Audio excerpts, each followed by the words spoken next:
I've actually been a little down on myself lately. You know, this is awkward.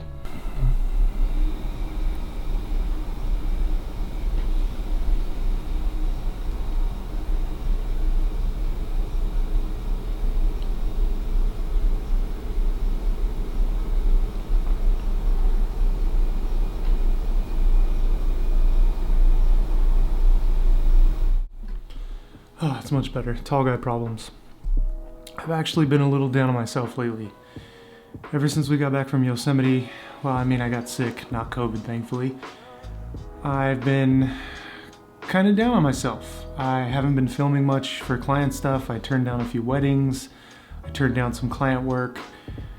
I didn't really film much or even take photos in Yosemite. I mean, I chose to go to Yosemite to kind of escape, obviously, with Cody, and I did that.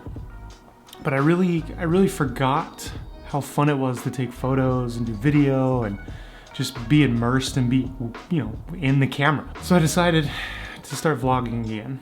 It was a way for me to kind of push myself creatively, film again, figure out settings, and just be immersed in the camera world again. So today is that day.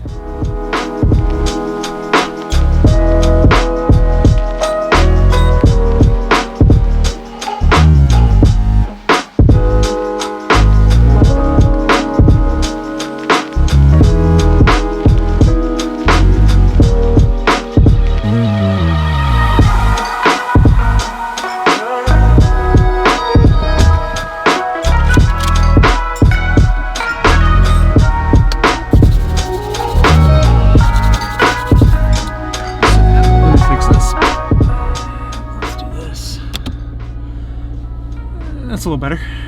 So I'm gonna start small. I'm not gonna beat myself up to do some kind of crazy, you know, all day thing, because to be perfectly honest with you, I don't do much on my days off anyway. I work my ass off during the week, so now my days off, I usually just like chill. Maybe I wake up and shoot some sunrise or sunset and shoot time lapses, which I haven't been doing. In fact, Cody, thank you for calling me out on not shooting time lapses.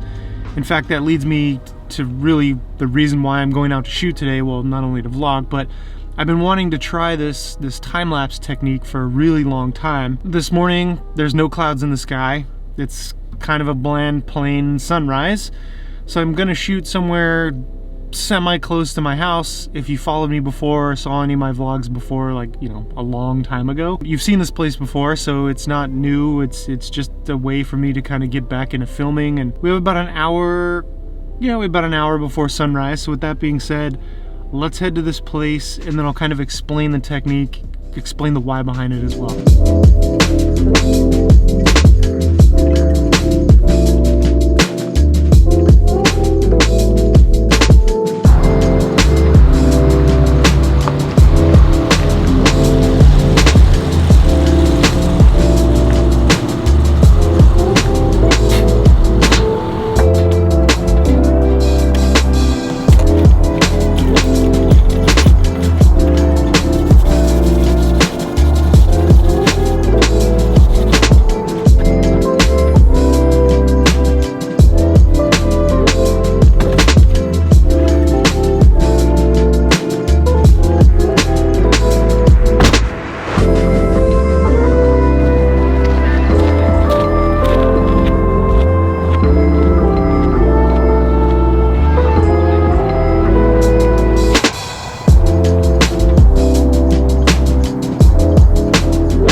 So the technique that I'm attempting to do, modern camera, well, I guess I should just say modern lenses, like autofocus lenses, every time you take a photo, the aperture opens and closes.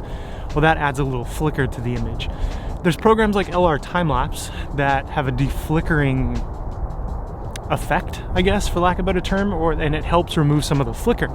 However, there's still some of the flicker. If you take a look at this time-lapse, you notice here where you can see the flickering. Now, if I zoom out, you kind of don't notice it, but I notice it and it really bugs the shit out of me. So the technique that I'm trying is get all your settings set up and then you detach the lens slightly from the camera so that the aperture stays exactly where it's at. It doesn't actually open and close when you take a photo. Now, I will say the one thing that I did forget to do is tape. Well, I don't have tape because I left it at home, but tape the manual focus ring, because each time I reached up to the front of the camera to unlock it slightly, I knocked the focus, which is kind of a problem.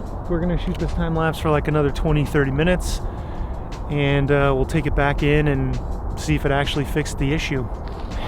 I definitely need 2 tall tripods because this tripod is fucking tiny and I have to bend down. Being 6'2" with only one tripod that goes above 6 feet and the other one that goes like, 4 feet, kind of a problem. Anyways, I digress. So I'm going through let me hear. That's a little too wide. There we go.